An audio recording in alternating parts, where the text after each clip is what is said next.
to the Soulfire Podcast, where healing is raw, truth is sacred, and your story gets to burn and rebuild in the same breath. I'm Power Coach Alishia, pattern breaker, soul mirror, fire starter, and the unapologetic voice of the burn it down and rise anyways revolution. We don't fluff your wounds, we don't filter your truth, and we don't water down healing so that people stay comfortable. You've spent way too damn long proving your worth to people who only love the version of you that stayed small, quiet, and convenient. If you've ever swallowed your truth to keep the peace, shrunk yourself to stay chosen, or disappeared in your life, this season isn't just a reset or another motivational podcast. This is where you reclaim your voice, your fire, and your fucking self. I'll give you the truth that heals, frameworks that hold, and soul codes that will change how you live, lead, love, and rise. Lovey, come forward. It's time for you to embody your wholeness. And I'm not only leading this season, I'm living it right beside you. Let's fucking go. Oh my gosh, this is going to be a deep one because this is like a huge lesson for people to learn, right? About, sacrificing yourself and then, you're still calling it love. And so we are continuing on with our series of Sacred Union and Sovereign Love. This episode is about not calling it love if it costs you yourself. Remember that love is the mirror.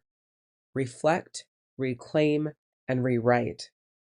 Now, I do want to preface this by saying that even though you're calling it love and it's costing you yourself, be very mindful that that doesn't mean that you have to walk away from the person. There's a lot that would need to be done and put in place and boundaries enforced and healing to be done on both sides in order for that relationship to remain. It's just really important to understand that when life is being lifey and coming at you from a million different angles, plus you are going through your rebirth and you realize that what you've been doing has been costing you your soul and your soul happiness and just your rhythm and your nervous system regulate, like everything. When you realize that, it's easy to want to break free, like you're in a cage, and you just want to bust out of this cage. And then when you realize, like, oh my God, I've been holding it all, I've been doing it all, I've been the one, I here and there and here and there. And it's like, oh, but they love me, they're my friend, da da da da da da. It creates this energy like, fuck all of this noise. I'm busting the fuck out of this and I am never coming back. But the challenge with that is like, if let's say it's a love relationship, because obviously we're talking about sacred union and sovereign love, just busting out of that cage and like ending that relationship and, walking away and all of that, even though you might have seen patterns and you might have had a history and there might be things or a lot of things or everything that says that this relationship isn't worth it, any like quote unquote healthy, I mean, there's like different definitions of healthy. Most relationships can be healed. And we're going to say most relationships that are, for all intents and purposes, healthy, right? You're not getting the shit beat out of you. They're not screaming and yelling at you and emotionally abusing you that way, or quietly emotionally abusing you, which is called emotional erosion, right? They're not narcissistic. So let me be clear. I'm not saying like every single relationship. It's not a blanketed statement. And even if they are emotionally abusing you, that relationship can be healed. And I am very confident in that because there are so many different things that can be done. Now, I will also say before we jump into this episode that if your partner isn't willing to actually do the work, not just say they will, but if they're not actually doing the work, and even willing isn't it, because you could have a willing participant, but then they don't participate, right? If they aren't actually doing the work, they're not leading themselves and they're not showing up, then yes, it isn't worth it to continue down any sort of track with that person because they're not showing up. Doesn't mean it needs to be over forever. Not necessarily. Maybe you walking away is, enough for them, or pausing, or however you want to verbalize it for however long that time is enough to, get them to check themselves and rise up for themselves. definitely a situational, decision being made, but I just want to make it clear that this is about not calling it love, right? Don't make it something that it's not when it's costing you yourself. But here's a really big thing, like in relationships, love relationships, right? Generally speaking, you're not being asked to change. You're actually analyzing that relationship going, you know what? I need to make these changes because if I make these changes, then this result is going to happen, right? Like if I'm different, if I do this, if I do that, then I am going to get this result. And so you have this idea that if you change enough, if you do enough, if you evolve enough, if you grow enough, that will be enough to save the relationship. So it's not that they're asking you to change. It's that you just do because you feel like that's what's needed, because you feel like you need to fragment and edit, shrink, and all these things with yourself in order to save that relationship, to grow that relationship, in order to heal the problems. But it's really because you didn't feel safe staying whole inside that relationship. So you started fragmenting yourself because your wholeness didn't feel safe. And you thought, well, if I fragment myself and I do this and I do that. And I'm not saying that the work that you do isn't good and that it won't help you and you won't evolve and you won't, change. I'm not saying that. I am saying, though, that you can contort yourself and stand on your head and do a million different things and change and grow. Trust me, I have done it all. But that won't save the relationship. It is not enough to save the relationship. And it isn't enough to get them to change. So don't buy into the bullshit like, well, if you just focus on you, then they're going to come along. That's not true either. People don't just come along because you focus on yourself and they see that in you and they grow and evolve and change. Now, do I believe that you can use the massive power of manifesting to heal relationships and transform them without them actually without you saying anything to them and it being a discussion, all that? Absolutely. You could use manifesting for that. Like if you just constantly call in the beauty of this relationship, what it looks like, what it feels like, the connection you guys have, and you read, let's say you wrote it all out. This is a key, right? Write it all out, exactly what you want this relationship to be. Like if this is your person, write out exactly how you want it to be. Like as long as you're 100% sure. How do you want this relationship? Use their name, use you. What does it look like? What does it feel like? How do they, honor your emotions and your personality and your needs and your love language and how you communicate and all those things? Write it all out and read it every single day, 2 to 3 times a day. What will happen is if that person is open for evolution and growth, they will naturally start taking action to grow and shift and change, clean, clear, and release the things that no longer serve them. And if they don't, then you now have your love invocation for the person that you want to call in, and you just remove the specific names, and that's now your love invocation, right? Because that's exactly how you want to feel. So yes, the vessel has to be open, but they don't have to know that you're reading this every day, manifesting it. That's not necessary. Just that energetic frequency will inspire them to shift. Here's an example. All right. So, and this is just a foundational example. Let me drink water really quick. So today I was actually thinking I am going to this like handwriting experience and there's like all this cool shit that you can learn about handwriting. And the person hosting it, I was talking to them this morning and I thought, oh, they're going to need pens.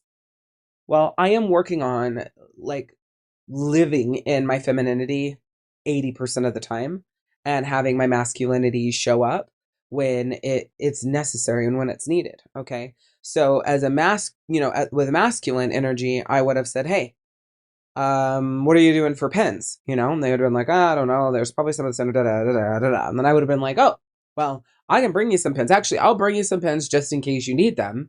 And then we'll just have them there. And if you don't need them, then don't worry about it. Right. So that's me stepping forward and stepping into that masculine space. It just so happens this person is a man, right?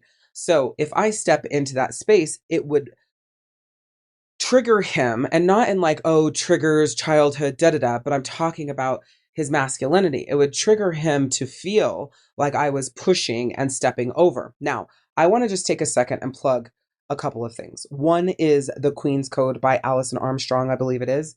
If you haven't read that book, do yourself a fucking favor and read it. As a woman who has lived the majority of her life in her masculine energy and emasculating slash castrating men in the way that I talk to them and treat them inadvertently, right? Because society has really painted, like men are bad and they don't have feelings, but really, God, men are so fucking complex. It's true. Like, they are simple creatures, but they are extremely complex. And women, we're not necessarily simple creatures, but we are more simple than we're made out to be. Anyways, Queen's Code by Alison Armstrong, I believe. Read the fuck out of this book and just trust me on it. Yes, it is positioned as the woman is the problem and she needs to change, quote unquote. But when you read it, if you read it from like an aerial view, open mind, step back from, the tree, and you start thinking about and noticing the emasculation and castration that's done all the time on TV shows, out in public, everywhere you go with men, you will see how important this book is. And you will also see the big difference that this could make. So I highly recommend The Queen's Code by Alison Armstrong. The other thing that I would recommend is that you download Chat GPT and you go to GPTs. It's like in the left, you have to create an account. It's in the left column, you'll see like GPTs. When you click that, search decode him. And it's like relationship advice and about men, right? This is for women. When you get there, start the chat by saying, like, I want to use this chat to step into my femininity and be polarizing and magnetizing instead of being in my masculine, something like that. And then as you have interactions with your partner, I want you to drop it in this chat. And I want you to train this chat to coach you to be in your femininity and to show you where you are stepping into the space that is theirs. And it works very well with the Queen's Code book. If you do this, you're going to notice a complete shift in your partner and how they act. Unless, of course, you're already in your femininity, then more than likely it will switch and say, like, hey, you're actually purely in your femininity. And you could tell it, like, hey, if you feel like I'm overly feminine and I'm not exercising my masculine and boundaries and things like that, please let me know. But generally, you're going to know if you're a woman who is like magnetizing and polarizing in your femininity, or if you are taking physical action in your masculinity that's taking up space for your partner. And if you've done this for a really long time, then your partner has been shut down. They will act more like a child. That's why women feel like they act like a child, because we took their spot. Those of us that had lived our lives in that masculinity and that energy, we took the spot that was for them. So even if they are like a big, strong, not strong, but, big, strong masculine man, if you started the relationship out in the space of the masculinity, then over time you have eroded his space there and he shrinks back. It's not that he's in his femininity, he's actually just sitting dormant. That's how I would explain it. So this is for the women. The book for men, if, there's men listening to this, I think it's called King... it's like King Knight, blah, blah, blah. I don't fucking know. Hold on. Let's see. I wish give me just 1 second. Because I think this is important for me to share. This isn't about, women doing everything wrong and, men, they can't do any wrong and it's all the woman's fault and she needs to change. That's absolutely not what this is about. But rephrase, it's absolutely not what this is about. However, if we don't shift how we show up, they can't have the space in order to be better. Like, that's just how it goes. Like, they're not going to have the space to rise and be better because you're taking it up. All right, so women are going to read The Queen's Code, yes, by Alison Armstrong. And then men are going to read King, Warrior, Magician, Lover by Moore and Gillette.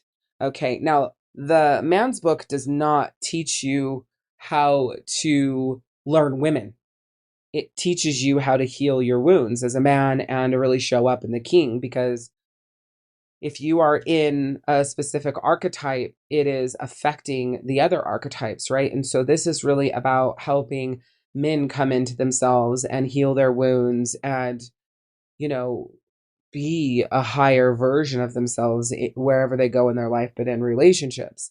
And the Queen's Code is how you as the woman can give him the space to do that without emasculating and castrating him and taking over his space.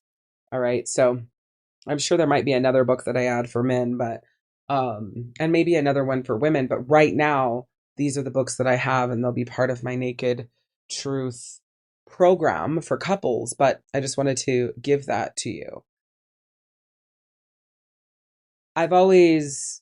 There's something that I want to share because I think that this is so important. And it was an epiphany that I had yesterday, like literally yesterday. So for those of you guys that have been in my world for a long time, I have a proprietary formula that is called OOI to the third power plus CDFs equals PPP. OOI stands for order of importance to the third power. So the third power is the order in which you organize your life. You, your partner, your kids, your business or career, and then everything else, right? The rest of the formula doesn't matter right now. We're going to be talking about the OOI to the third power, order of importance to the third power. But plus CDFs is core desired feelings. That comes from the book, The Desire Map by Danielle Laporte, equals PPP is peak personal power. Okay. So going back to OOI to the third power, order of importance to the third power. Okay. For the rest of this, explanation, I'm just going to call it OOI.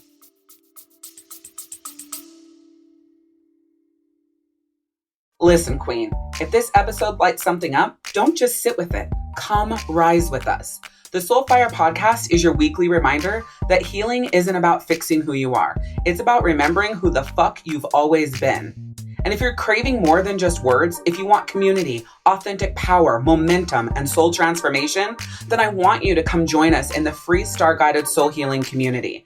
This isn't another group. It's a vortex of women who are done pretending, who are reclaiming their power, their voice, and their divine assignment, and who know they were never meant to do this alone. Inside, we speak truth. We rise with soul-coded frameworks like Rise x3 and AUA, plus your own soul-coded values. We break patterns, we burn illusions, and we build empires because we rise. So come be witnessed, come be held, come be at home.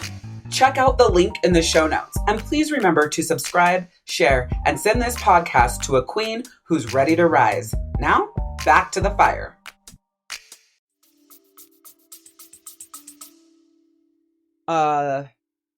I've always said that it goes you, your partner, your kids, your business, everything else, right? And yesterday it dawned on me, and this is so, so, so important. What I did wrong when I taught the OOI to the third power all these years, because this has been, my proprietary formula that I created 13 years ago, but I didn't know it was wrong until yesterday. Did I mention that? Is that I created it to where I was like, you automatically put your partner in the second spot. Like, the relationship with your partner is the foundation that your life is built upon, right? So in my mind, you automatically put them in that second spot because they are your partner. Okay. The challenge with automatically putting someone in that spot is someone you're dating, your partner, someone you're married to, someone you're in a serious relationship, whatever. The problem with automatically putting that person in the spot, and it could be a man or a woman, follow me here, is that they need to have earned that spot. Now, what I mean by earned, I don't mean like earn and prove it to you and you're like the queen or king sitting on their throne and they better fucking earn it. That's not what I mean, okay? What I mean is that they have to earn it by peace, love, protection, safe space, understanding, connection, value, honor, and respect. Those 9 things need to be present in the relationship 90% of the time or more before you put that partner in that spot. I'll say it again. Peace, love, protection, safe space, understanding, connection, value, honor, and respect. That has to be present 90% or more of the time before they get put in that spot.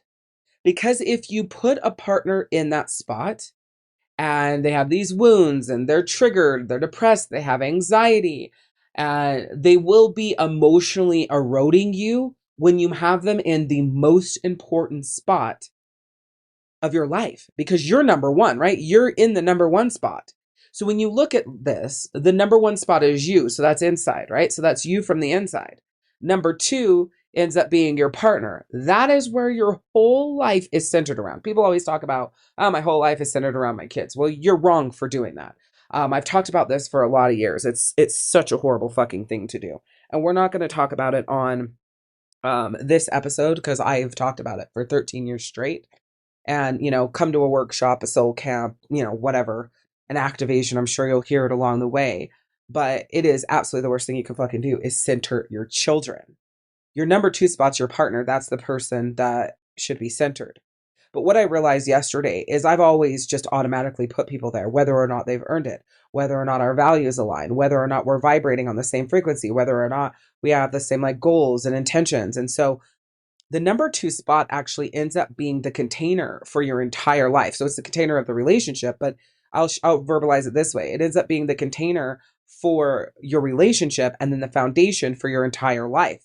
So when you automatically put someone there who doesn't value, doesn't honor, doesn't respect, it's not a safe space, you don't understand each other, communication sucks, the peace is fucked, right? The love is there, but it's, discombobulated and disoriented, and there's not a lot of protection, then you create this relationship on a nightmare and you automatically put that person there because the number two spot is what makes a stable life. And I want you to know this, and this is, going to be part of my Naked Truth program, but I'm bringing this now. The number two spot is sacred, all right? It must be earned because whoever holds it controls the health of everything else in your life. It controls your energy, your kids, your business/career. It controls your physical, mental, emotional health. Now, someone would say, no, it doesn't. I'm the one that's in control of that. Yes, of course. It starts with you, the work that you do, da-da-da-da-da-da-da. But this is your closest, most intimate relationship. And so what will happen if they aren't holding the container of it is they will slowly erode at all of your soul work and your mind and your body and your emotions. And so it will fucking destroy you regardless of the work that you're doing. Take it from me, someone who has been doing learning and teaching soul healing for 20 years, okay? Doing living teaching for 20 years. When I tell you that it doesn't matter how much work you're doing, if you automatically give someone that number two spot who hasn't earned it through holding to the values 90% of the time of peace, love, protection, safe space, understanding, connection, value, honor, and respect, it will erode the fuck out of you and not only destroy you, but it will destroy the relationship and collapse the entire home. I am convinced that this first piece right here is why the divorce rate is so high. And I say first piece because there's three more pieces to it. There is the relational rhythm, there's the relational energy, and there's the relational nervous system. So there's three other pieces to this container. Of course, it actually ends up being 12 full pieces. But this outside of this container is built from peace, love, protection, safe space, understanding, connection, value, honor, and respect. And then the work you guys do together is the relational rhythm, the relational nervous system sync, and then the energy alignment. Okay. And then plus, in addition to that, you have your own rhythm, your own nervous system sync, and then your own energy alignment. And then so do they. All right. That's a whole other thing. So we're going to digress from that. I want you to know that your partner being in that second position that we're talking about, it's not a marital or relationship obligation, and it's not a mutual agreement of honor. Because if they're in that number two spot, because you automatically put them there, and they don't rise to the value, the occasion, the relationship, what life is requiring of them, they have the power to destroy you, but it's usually a quiet destruction. It's not really in your face. It's when you wake up and say, God, we used to be so amazing together. We used to have this and that. Well, that's usually because the children end up centered and the relationship is just, by the wayside. And remember, the relationship is the foundation of your entire life. So that's why that happens. And I want you to think of that position like your co-captain seat. Whoever sits there steers your life with you, okay? Whether they're healthy enough to do it or not, whoever you put there, they're going to steer your life with you. So when you're defaulting partners to that spot, you give the steering wheel to someone who aren't even driving their own self, their own life, their own energy, their own rhythm, their own nervous system. And that's how you continue stalling your progress. That's how you can, take 5 steps ahead and then it feels like 20 steps back. And your body will end up screaming at you because it's telling you like, this isn't working, right? Trying to take that wheel back.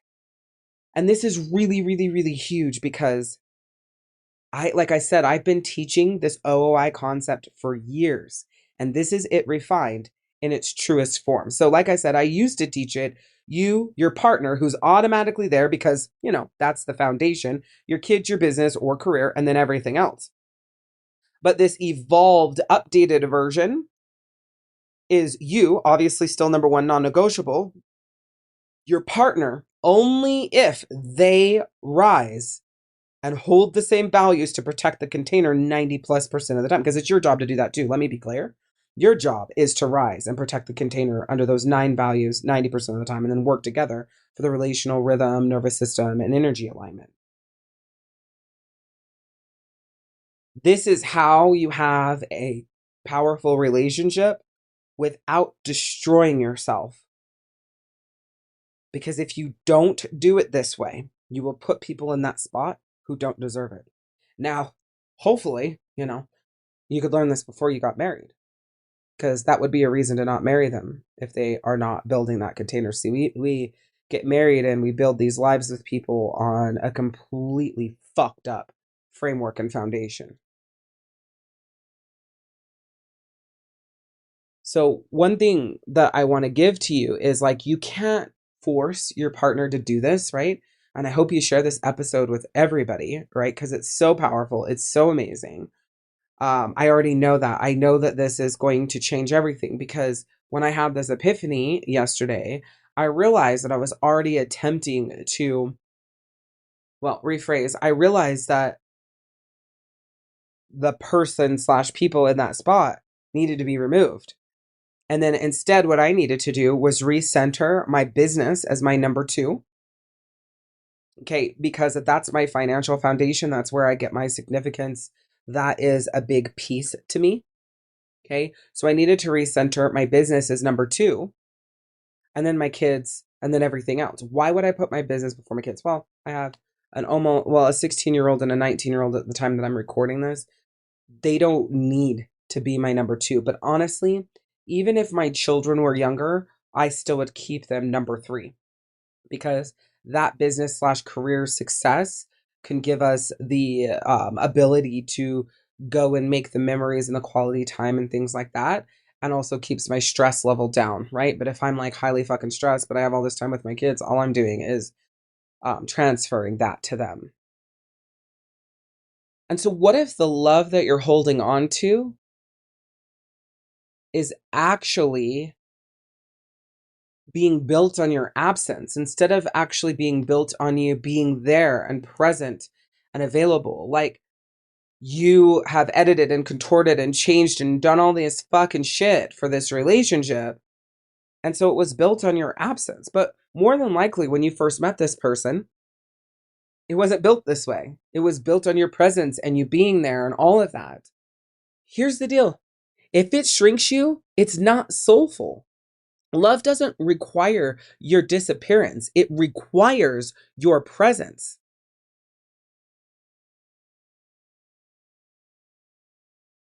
And don't ever mistake the compatibility that you have with someone for comfort, and any silence that has creeped in for peace, because that's not what it is. Love doesn't require you to disappear. It requires presence. So it requires you to show up. It requires you to analyze. It requires you to tell the truth for what it is and for what is there and for what you see and for what you know and make adjustments from there. However, the one thing that I notice is it's like when things get hard in relationships, everybody wants to fucking stick their head in the sand.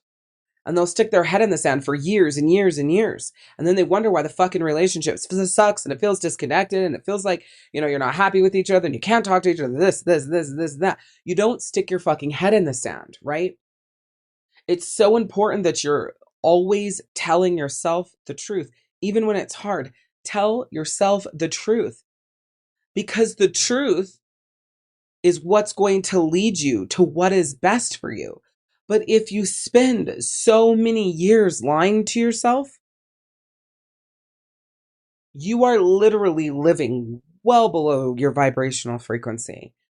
You spend years telling yourself, oh, I don't need the intimacy. I don't need the romance. I don't need the physical affection. I don't need to feel like he gives a shit about or she gives a shit about spending the quality time with me. Oh, I know she doesn't have a sex drive and the this and the that. Or I know he works hard and so he's too tired to make love with me. Like, no. Tell yourself the truth. What are your needs? And what was it like before? Has it always been like this? Did you marry this person wrongly? Are you willing to do the work to quote unquote correct this? Is this something that needs to be ended? You've known it from the beginning. Like, it's so important to tell yourself the truth. And that comes from a place in me that I lied to myself for so long. Like, it's nuts because I've always had that as part of my soul healing teachings of like telling yourself the truth has always been a core message for me. But I never actually thought about, see, that's the thing. When you're lying to yourself, it's very hard to see. And, unless someone's pointing it out to you, you're not going to know. And rephrase, unless someone is pointing out the things that you are lying about that you don't want to face, that you've buried so deep, you're not going to know unless you sit down with yourself and you put some headphones in and you do like a higher self meditation. You can do it off of YouTube. And this is a suggestion, right? If you want to fucking do this work and this transformation, here you go. Do a higher self meditation on YouTube, 10 minutes or less. And then when you come out of that meditation, you say, what am I lying to myself about? That's the only journaling prompt. What am I lying to myself about?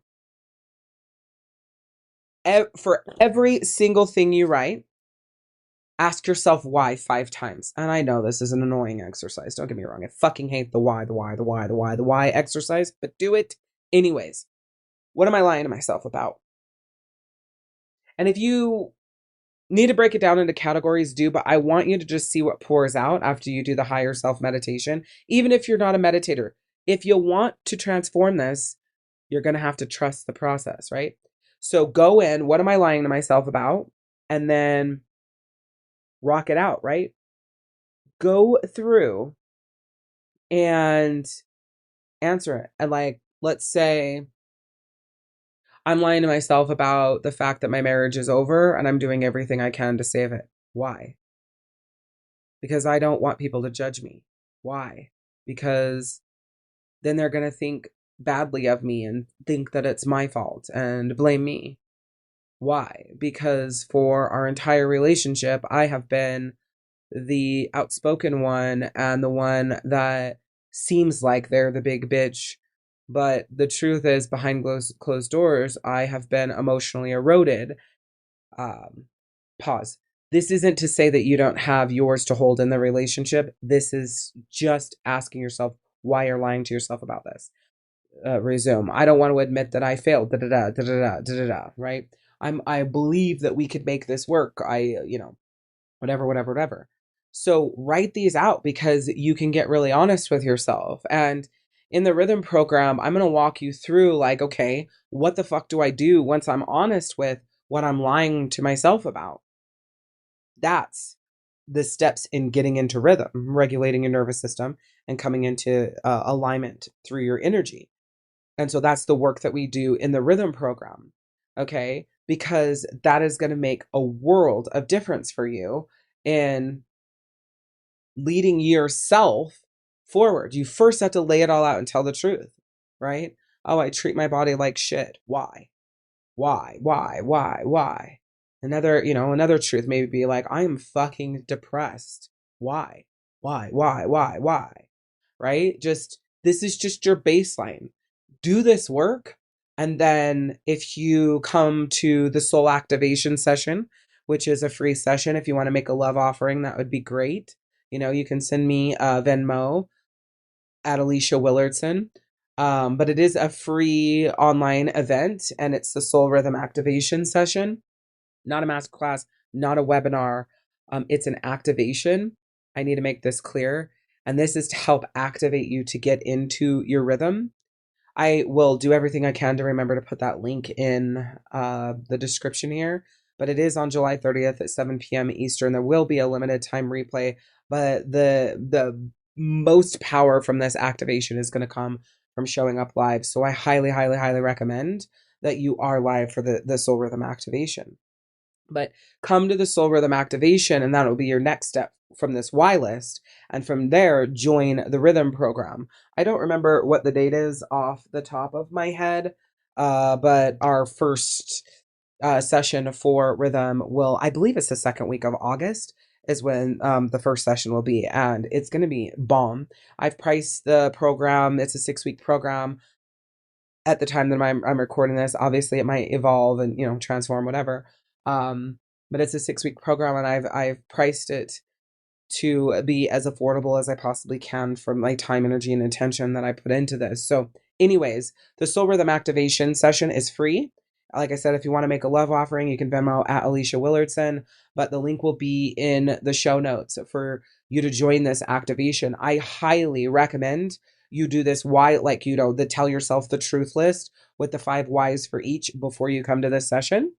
It'll make a world of difference for you in the truth that you're in, coming in to learning more about activating your rhythm. It's going to make a world of difference for you.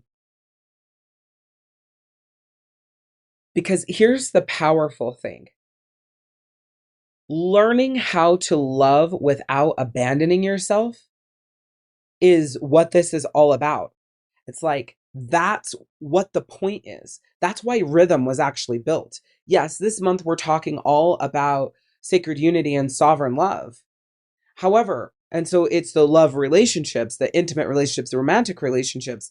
However, when you learn to love to love without abandoning yourself, you will apply it to friends and coworkers and this and that. It'll change your life. You'll be able to apply it to family members. And that's what rhythm is about. Is like, how do I get in my own rhythm and love myself so that I can love other people without abandoning myself? Listen, everybody is your mirror. So if you're constantly abandoning yourself to love other people, rewind. If you're constantly feeling abandoned by the people that you love, it's because you're abandoning yourself to love them. You first have to love yourself so that you can love them, so that you don't feel abandoned and they will hold you. So that's the thing about the mirror, right? Like, if you love them with everything that you have, except your truth, that's abandoning yourself. So who do you become when you stop shape-shifting in order to be kept or claimed or chosen? Who do you become when you stop shape-shifting to be chosen? If you've been listening to the podcast episodes this season, right, everything is kind of formulated around this Sam Smith song called Love Me More. If you haven't listened to the song, I highly recommend it. I'm sure it's on Spotify and Apple Music and YouTube and everywhere. So Love Me More by Sam Smith. That is the overarching container of season 4 of the Soulfire podcast.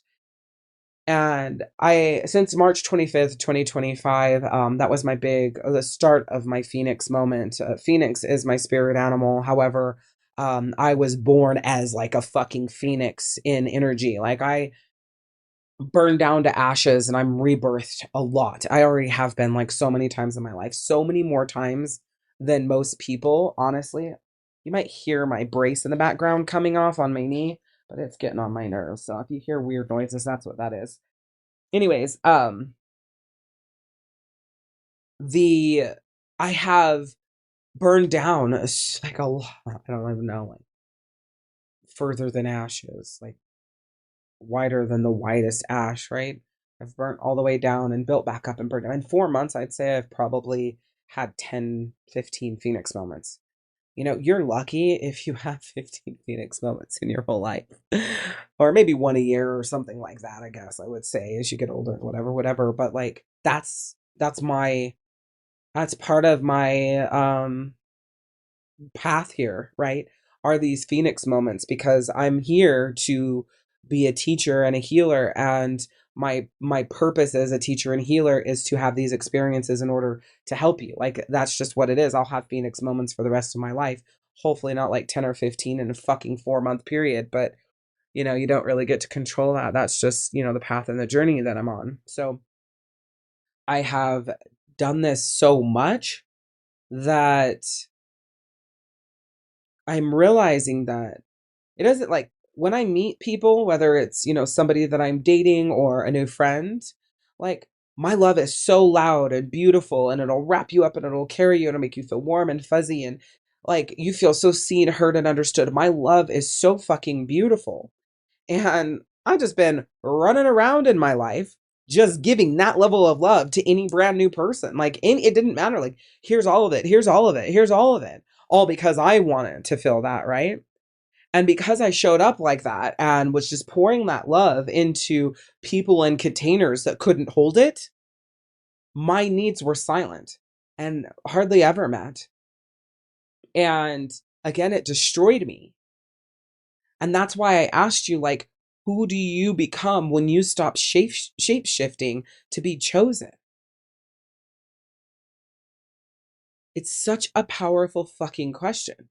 Because if you're like me and you're love and you know that you love that way, my guess is that your needs feel silent. But we talked earlier, we started this whole session out about the Queen's Code by Alison Armstrong and the emasculation castration thing, right?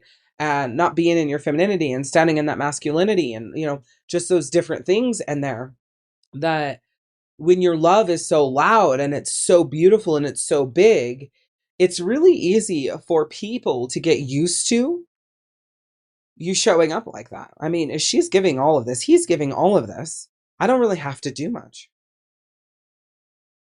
So you're training, if you're the big lover, you're training them to show up like that. And if you feel like you're loved that way, I would check yourself and see, are you meeting the needs of the person who's loving you that way? So now let's step into reclamation.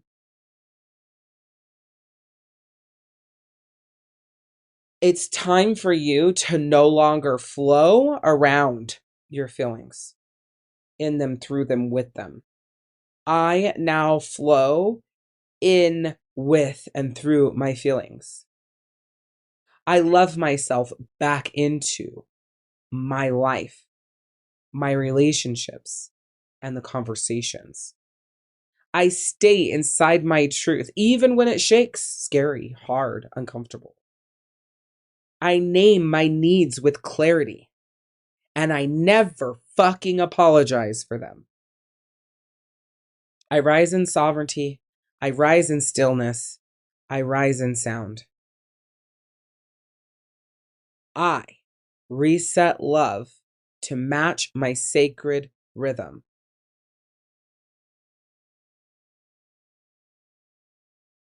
And I show up authentically as myself in presence, even if it interrupts the peace. It's truthful communication over trauma compliance. It's safe co-regulation instead of fear-driven clinging. And it's boundaries that protect love, not prevent it. So now I want you to ask yourself, what part of me have I been abandoning to be loved? What part of me have I been abandoning to be loved? Where does love still feel like survival? Where does love still feel like survival?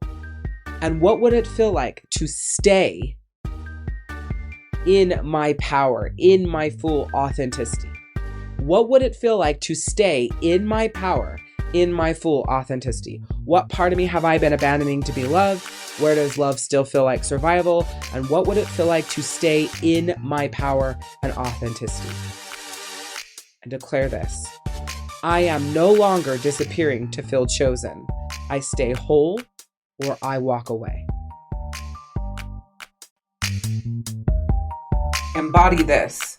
Choose yourself so completely that nobody gets to question your worth again. Extend to your soul the same mercy you once gave away to people who fucking dropped it. And stop shrinking to be chosen by people who can't even hold you. You're not a placeholder, you're the fucking revolution. So show up, speak up, and burn the damn box. I'm Power Coach Alishia, and this is your invitation to rise.